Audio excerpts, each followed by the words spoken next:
Bonjour ma communauté, je suis ravie aujourd'hui de vous présenter Roland Coyac, que j'ai rencontré il y a quelques années, avec qui j'ai pu longuement échanger et j'ai beaucoup apprécié ses paroles. Roland est thérapeute, mais il va se présenter lui-même et nous raconter un petit peu son parcours et pourquoi il est arrivé jusqu'ici aujourd'hui. Roland, c'est à toi.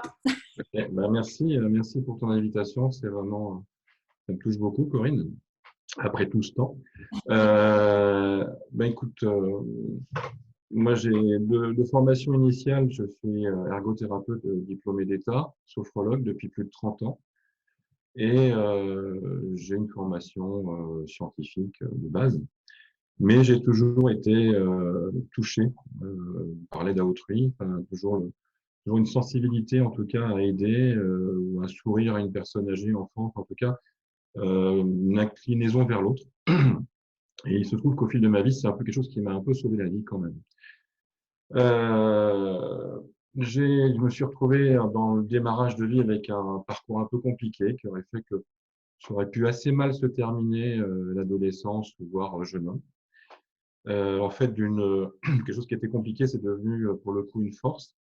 Et ça a été aussi un aiguillon, parce que les gens ont faim, ont soif. Moi, j'avais faim de spiritualité et de rencontrer des êtres avec un ancrage, avec quelque chose qui était congruent, avec quelque chose qui était ancien. Et j'ai eu la chance de rencontrer la plupart des plus grands maîtres du bouddhisme vajrayana tibétain et de pratiquer la traditionnelle retraite de 3 ans, 3 mois, 3 jours. J'ai ensuite été chef d'entreprise, j'ai été directeur d'établissement médico-social. J'ai passé sur le tard un master 2 pour diriger des établissements, ce que j'ai fait. Et puis, ma foi, je l'ai fait parce que je pensais faire passer des messages en prenant le pouvoir, entre guillemets. L'idée était de créer d'accompagner des structures avec des valeurs qui me sont chères. J'ai pu le faire dans certaines circonstances, dans d'autres non. Euh, En même temps, en parallèle, moi, je continuais un travail de type psychanalytique. J'ai essayé différentes choses, des thérapies corporelles, et j'étais en proie aussi sur le plan perso, des symptômes un peu envahissants, des choses qui étaient un peu ennuyeuses. Et je voyais que ça tournait un peu en rond. J'ai pu, grâce à l'analyse, identifier un certain nombre de choses. Mais un certain Lacan dit la guérison vient parfois de surcroît. Et puis, j'arrêtais pas d'entendre parler de Thierry Tournevis. Je me suis retrouvé dans une grande disponibilité professionnelle, personnelle. J'ai fait 2 séances avec ce monsieur qui a inventé la myosthésie. J'en parlerai assez largement tout à l'heure. Et en 2 séances avec lui, des choses qui m'envahissaient depuis des années, disparu. Et ce qui m'a stupéfait aussi, c'est que il n'y avait pas forcément une causalité entre le symptôme, la manifestation, et la cause. En fait, le message que devait délivrer ce symptôme. Là, ce qui a été fabuleux, c'est que vous avez un message, vous avez un post-it. Le post-it peut avoir rien à voir avec le message qu'il essaie de délivrer. Ça, j'en parlerai un peu tout à l'heure. Moi, ce qui a compté pour moi, c'est que j'ai vu que ça marchait. J'ai eu le goût de le développer. Je trouve que je faisais un travail de type jungien aussi. Je suis très intéressé par Carl Gustav Jung. Et petit détail, à l'âge de 20 ans, je voulais déjà être psychanalyste jungien avant 40. Bon, j'en ai 57 maintenant. Je suis psychopraticien, mais je suis aussi formateur. J'ai éprouvé cette méthode. J'ai accompagné des personnes. Je me suis rendu compte que, non seulement sur moi, mais sur d'autres personnes qui parfois étaient en thérapie depuis pas mal d'années, en quelques séances, on avait des résultats signifiants. C'est-à-dire que la personne sait très exactement, ouais, non, mais là, je sais que ça va aller. Je sais que je vais pouvoir prendre le train. Je sais que je vais pouvoir monter dans cette voiture. Je sais que maintenant, j'ai plus l'angoisse ou le symptôme disparaît, quoi. Et ça, de 7 à 77 ans, hein, mon plus jeune patient a 5 ans, mon plus âgé avait 93 ans, et ça marche. Donc, j'ai le goût d'essayer. En plus, je l'ai fait en français, puis en anglais, parce que je trouve que je suis bilingue. Donc, je fais de l'accompagnement en anglais. Et je forme je forme aussi des personnes, puisque étant moi-même paramédical et étant ancien directeur du monde médico-social, j'ai aussi fait des formations adaptées, le volet communication dans l'anesthésie, parce qu'il y a trois aspects. Il y a l'aspect psychothérapie, l'aspect communication et l'aspect, j'ai envie de dire, gestion des risques psychosociaux et de la qualité de vie au travail. Donc, j'ai adapté ces contenus au monde médico-social et au monde sanitaire. J'ai pu former des équipes entières à ça et ça a été assez bluffant, même pour des personnes qui avaient parfois des parcours, je viens de l'infirmière cadre supérieur de santé qui était à 2 ans de la retraite et était stupéfaite d'éprouver cela. Ce qui était important pour moi, c'était à la fois d'éprouver quelque chose qui était une mise en œuvre, parce que c'est pas une technique. Si c'était une technique, il suffirait de suivre une recette, mais c'est pas une recette. C'est ce que je suis qui va faire la différence. Et là, ce qui a été génial, c'est que j'ai pu agréger mon expérience de pratique de la méditation, ma démarche psychanalytique, mais aussi ma démarche humaine. C'est ce que je suis qui fait la différence. C'est vraiment là où je me situe, quelle est ma posture intérieure qui va être thérapeutique. Je trouve que je suis né dans une famille où il y avait des scientifiques, mais aussi des personnes qui étaient ouvertes sur la créativité, l'art ou même une certaine ouverture d'esprit sur l'ésotérisme. Et là, j'ai pu vraiment agréger tout ça. Et ce qui était aussi important pour moi, c'est primo non nocere, d'abord de ne pas nuire. Hein, l'idée étant de ne pas faire de mal, de l'éprouver sur soi-même. Et puis, ce qui m'a séduit également, c'est que il était fait référence à l'état d'auteur. C'est-à-dire que c'est pas uniquement quelqu'un comme ça qui a inventé un truc qui est arrivé par je ne sais quelle voie. Là, il a éprouvé quelque chose, il est allé voir dans les livres, il est allé voir Carl Gustav Jung, il est allé voir Gendlin, il est allé voir Carl Rogers, Donald Wood Winnicott, Abraham Maslow. On verra qu'il n'a jamais fait de pyramide, par exemple. On parlera d'hierarchie de besoin. Et j'ai pu éprouver ça sur moi et c'était extraordinaire. Et en plus que d'autres puissent le faire. Donc, je suis devenu formateur de cette approche et je revisite moi-même, un peu comme l'a fait Thierry Tournevis au démarrage, c'est-à-dire que j'éprouve des choses et je vais parfois retrouver dans des ouvrages ou chez des auteurs des confirmations ou des choses qui peuvent se prolonger. Pour moi, c'était vraiment important. J'envisageais de refaire des études de psycho. Bon, j'en étais plus à quelques années près, hein, quand j'en étais.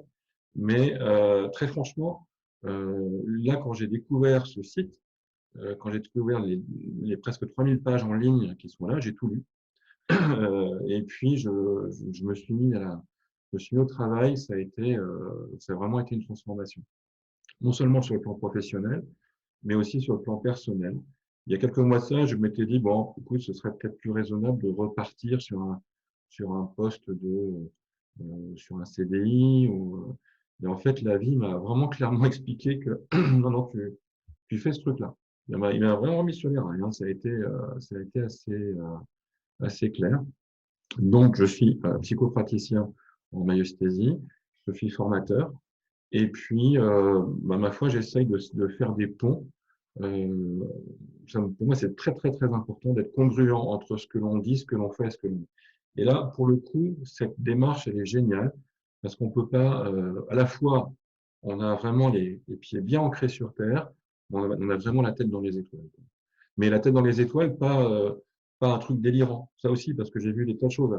À l'âge de 15-16 ans, je faisais une formation pour être prof de yoga. Non, 17 ans, pardon. J'ai fait du tai chi.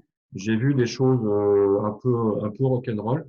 Moi, pour moi, c'est important de voir des choses stables. J'ai bossé en institution et c'était important aussi pour moi qu'on respecte vraiment la personne. Là, je me suis rendu compte aussi qu'on ne mettait pas les personnes dans des boîtes, hein, et on se faisait pas mettre en boîte non plus, mais sans mauvais jeu de mots. Mais on était surtout dans le fait d'une ouverture à l'autre. On se laisse être touché par l'autre. Et l'autre a toute sa place. Là, ce qui a été fabuleux pour moi, c'est que j'ai pu voir que, en ayant travaillé moi-même en institution, j'ai pu me rendre compte que il y avait parfois des personnes que l'on mettait dans des boîtes, on les enfermait dans des étiquettes, mais dans la vie de tous les jours aussi. Et là, ce que j'ai pu aussi remarquer qui a été génial, c'est que des personnes avec qui ça aurait pu être difficile de communiquer, là, étaient aux anges parce qu'elles n'avaient plus besoin de se raconter. On était là pour les rencontrer. Et ça fait vraiment toute la différence. On n'est pas là pour se raconter, on est là pour se rencontrer. J'ai passé aussi pas mal de séances moi-même en essayant pendant des années à identifier des problèmes, trouver des choses. Et là, je me suis rendu compte que ce qui était le plus important, c'était la pertinence à l'œuvre. Qu'on n'essayait plus de régler des problèmes, mais de rencontrer des êtres. D'ailleurs, le verbe considérer, hein, ça vient de con avec, sidérer, sidéra, l'étoile. Hein, quand on considère quelqu'un, on est 2 étoiles en constellation. Ça fait partie de l'esprit. Voilà un peu le cadre dans lequel cela se met en place. C'est une très très belle image en tout cas qui correspond complètement avec la façon dont tu en parles. C'est juste extraordinaire. Et tu as eu cette vocation suite à un déclic particulier? Est-ce qu'il y a eu un événement dans ta vie? Est-ce que euh, En fait, tout ce que j'avais essayé de mettre en place, j'étais directeur d'établissement, je gagnais plutôt bien ma vie, mais je me retrouvais pas forcément dans les valeurs. Lorsque j'essayais de mettre en place des choses, ça ne se faisait pas toujours. Et puis, c'est ce que j'appelle le caillou dans la chaussure. Tu vois, tu as le truc qui frappe toujours à la porte. Ok, je vais bien, j'avais essayé pas mal de thérapies, pas mal de choses, mais j'avais toujours ce symptôme euh, c'était une phobie hein, qui venait régulièrement, mais qui a été un aiguillon pendant une bonne partie de ma vie, jusqu'à ce que je comprenne le message qui était derrière et que ça disparaisse instantanément. Donc là, quand tu as découvert ça en toi, et par nature, c'est aussi ce qui m'a sauvé la vie, c'est le besoin de partager, l'énergie de donner, ouais, vraiment pour que l'autre puisse aussi se libérer de ça. Quand tu as cette joie-là, euh, c'est vraiment c'est une lumière qui vient de l'intérieur. C'est la différence qu'il y a entre l'ego, le faire, et l'être, le soi. Quand tu es dans l'ego, tu es brillant et en général tu fais de l'ombre. En fait, quand c'est lumineux, ça éclaire tout le monde. Et là, ce qui est génial, ce qui est fabuleux, c'est qu'avec cette approche, on est dans un espèce de cœur fondu. On est dans une instantanéité qui permet de rencontrer l'autre dans un état présent. Hein. Être présent, on est cadeau. Hein. Ça a été énorme. Moi, qui me suis structuré beaucoup avec le mental, mais c'est ce qui m'a sauvé la vie. Je lui ai rendu hommage, merci. Merci pour service rendu à la patrie. Mais maintenant, c'est terminé. Maintenant, il y a autre chose qui s'ouvre. Et on va se rendre compte que, comme le dit Abraham Maslow, ce qui nous fait le plus peur, c'est parfois ce qui appelle au plus profond de nous-mêmes. Mais aussi, ça fout les jetons, quoi. On a peur comme Jonas, de plonger dans la mer et de se faire avaler par ce grand poisson et de naître à autre chose. Parce qu'on est fait d'habitude. Or là, on n'est pas en train de régler un problème. Un symptôme qui arrive, quelque chose qui affleure, pardon, n'est pas prévu comme un problème à régler, mais bien est un message. Vous avez un message. Et lorsqu'on va rencontrer ce message, en fait, c'est un être qui, à un moment de notre vie, avait été mis de côté et que l'on va retrouver. C'est-à-dire que ça vient du fait que il y a un traumatisme qui s'est produit. À ce moment-là, on ne pouvait pas gérer. L'être s'est mis de côté. Et ça, c'est quelque chose que j'ai pu éprouver sur moi-même.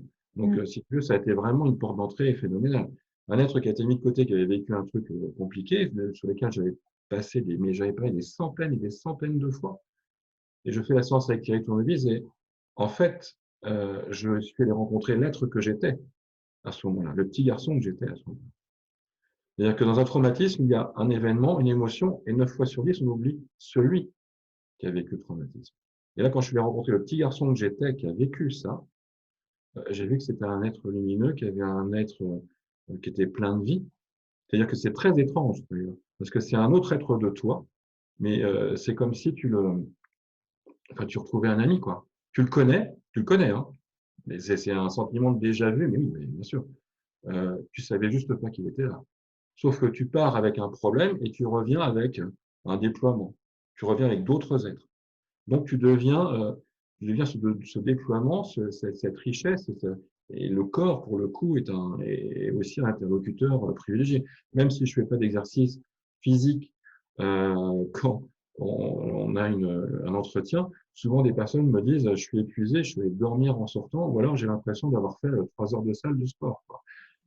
Parce que le corps, lorsqu'il entend que, tiens, il y en a un qui écoute, pam, pam, pam, il va nous guider, il va nous accompagner, il va nous donner des indications.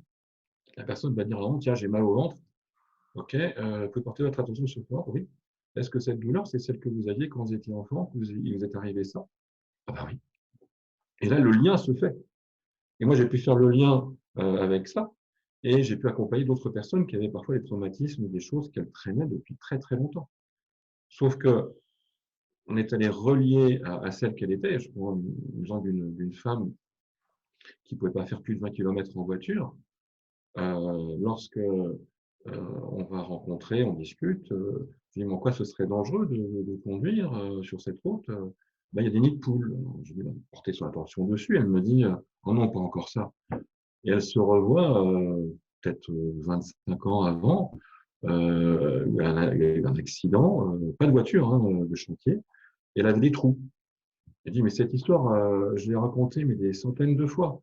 Je dis, OK. Sauf que il y avait l'événement, l'émotion, mais on n'était pas allé rencontrer l'être qu'elle était à ce moment-là. On était allé rencontrer l'être qu'elle était à ce moment-là qui s'est vu mourir et qui a eu très, très peur de mourir. D'accord. Ben, juste le fait de valider ça, ça a libéré. Elle a pris sa voiture et elle est allée au bassin d'Arcachon, qui est à 50 kilomètres de Bordeaux, à peu près. Donc, et elle m'a envoyé un MMS de là-bas. Tout ça pour dire que parfois, on a des symptômes, on veut à tout prix enlever le symptôme, et c'est un peu comme si on enlevait le message. C'est comme si on prenait le message de la bouteille à la mer, on le déchirait, quoi. Alors qu'en fait, le symptôme par lui-même nous délivre quelque chose. Et ça demande aussi, et c'est ça qui m'a énormément touché, c'est qu'il n'y a pas de jugement.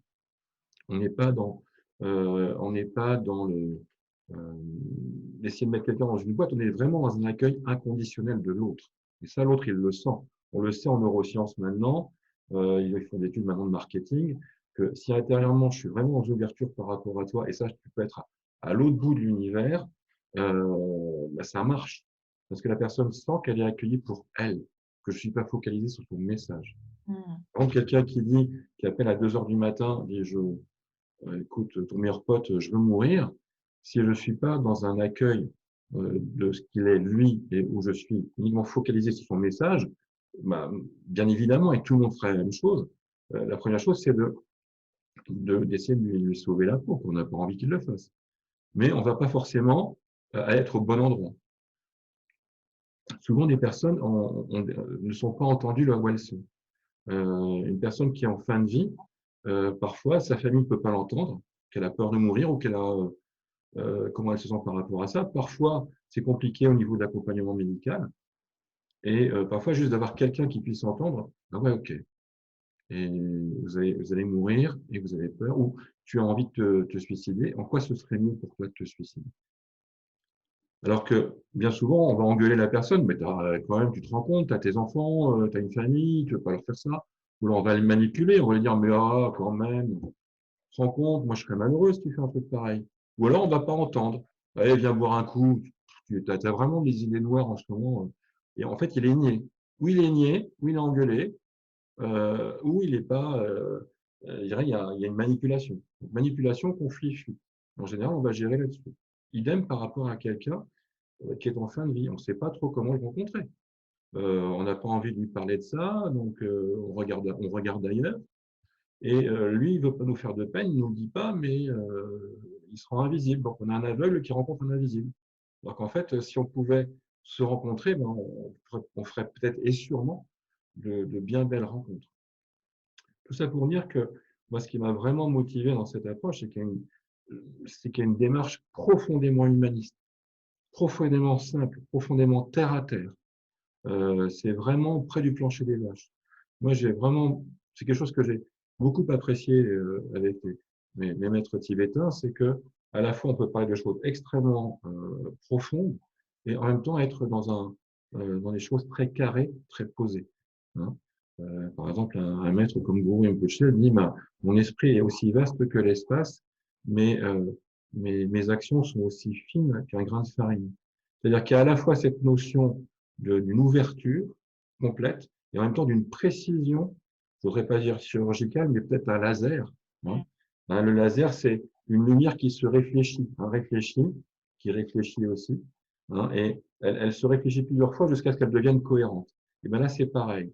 L'entretien en myostésie, c'est quelque chose où la personne va venir avec un caillou dans la chaussure et on va cheminer avec elle vers un être qui appelle en elle. On dit que patient et thérapeute sont tous les deux dans une voiture. Le thérapeute conduit, parce qu'a priori, on peut imaginer qu'il a son permis de conduire. Il ne sait pas où on va. Il ne sait pas. C'est ça qui est génial avec cette approche, c'est qu'on est en non-savoir. La personne à côté vient là, elle est dans une ivresse émotionnelle. Elle ne peut pas conduire. Par contre, si le thérapeute est suffisamment habile, avec son guidage pour soi, son GPS intérieur, va lui permettre de l'amener vers ce qui appelle en elle. Donc, on ne va pas régler un problème, on va accueillir un être en soi. Ça fait toute la différence. Du coup, on n'est pas des exorcistes, on vient purifier rien, on vient rien pardonner, on vient, je pèse mes mots, on n'a pas l'intention de guérir. Parce que parfois, en voulant guérir, apaiser, calmer quelqu'un, on va le nier. Hein, quelqu'un qui s'énerve, qui est en colère, la première chose qu'on lui dit, mais calmez-vous. En fait, qu'est-ce qu'il fait? Il s'énerve encore plus. Un gamin qui pleure, il dit, mais pleure pas, il va pleurer encore plus fort. L'idée, c'est quoi? C'est que derrière une colère, derrière un pleur, une émotion, c'est qu'il y a un besoin qui est entendu, qui a besoin d'être entendu. Et là, dans cette disposition, je vais accueillir l'autre dans son besoin. Il va immédiatement, immédiatement être entendu. Alors oui, le symptôme peut disparaître, la guérison, pour le coup, de ce symptôme peut apparaître, un sentiment de paix et surtout de reconnaissance va être senti. Alors, ce qui veut dire aussi qu'il y a une autre dimension, c'est que les personnes peuvent parfois venir pour une démarche, j'ai envie de dire, voilà, de thérapie, et au fil du chemin vont se dire, ah ouais, quand même, j'ai ça aussi en moi. J'ai même des thérapeutes qui viennent en disant, bah, je vais rajouter un autre outil dans ma trousse à outils, et c'est très bien, la motivation est légitime.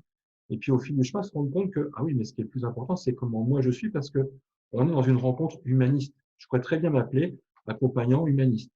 Sauf que ça marche pas très bien dans les pages jaunes. Il faut bien que j'ai un statut, mais si je dis accompagnant humaniste, il y a les gens qui, oui. Donc, j'ai le statut de psychopraticien et de formateur, mais quelque chose qui est profondément humain et qui passe par le cœur. Là aussi, on débranche là, on vient ouvrir au niveau du cœur et le corps vient nous aider. C'est vraiment une rencontre très particulière. Voilà. Et qui fonctionne. En fait, pour moi, ce qui compte, c'est quoi, en fait? C'est que la personne se sente libérée, se sente apaisée et aille mieux. J'essaye pas de vérifier une thèse, c'est elle qui m'amène tout. C'est ce qui a fait dire d'ailleurs à une de mes patientes, vous êtes un psy bio. C'est-à-dire qu'on n'enlève rien, on rajoute rien. C'est la personne qui me donne tout. Et si j'écoute bien, c'est elle qui va accueillir cette dimension en elle. On a juste besoin d'éclairer.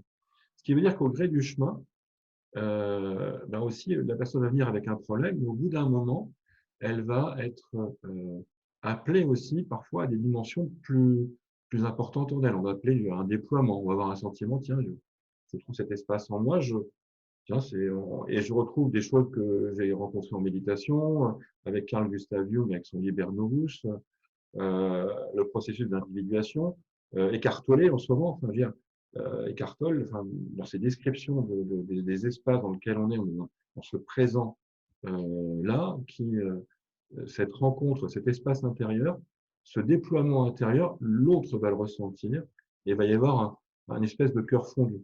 C'est ce que Carl Rogers se dit sur la fin de sa vie. Il dit, patient et thérapeute sont dans un espace transcendé et chacun se regarde.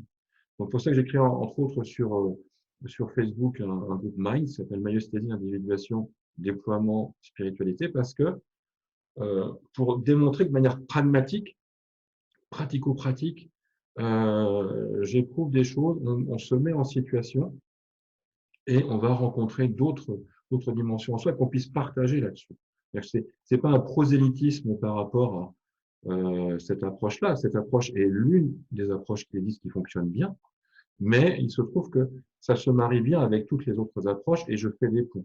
C'est un peu comme le safran en cuisine, tu sais, ça améliore tout, ça lie tout. Ben, c'est pareil, la myostésie est appelée à se déployer, à se développer, à s'adapter. Donc, Les personnes qui viennent faire les formations sont des personnes qui n'ont pas forcément un cursus médical, n'ont pas forcément un cursus de thérapeute, mais ça convient aussi à des médecins, ça convient aussi à des psychologues, ça convient en fait à toute personne qui a envie d'améliorer à la fois sa qualité de vie à lui-même, ce qui est déjà pas mal. Hein. Là aussi, pas de honte. Hein. Quand on est thérapeute et qu'on va accompagner l'autre en faisant du bien à l'autre, on se fait du bien à soi. On peut difficilement accompagner l'autre dans des dimensions si soi-même on ne s'est pas rencontré quelque peu. Et si ce chemin-là n'est pas fait, ça me semble difficile de faire autrement. Donc ça demande aussi une certaine, j'ai envie de dire, exigence. Hein. Il y a une certaine rigueur. Ça peut sembler très simple comme ça, mais il y a une mise en œuvre qui est assez exigeante. Mais une fois que c'est à l'œuvre, moi j'ai pas l'impression de travailler, j'ai l'impression de me déployer. Ce sont des cadeaux de la vie à chaque instant.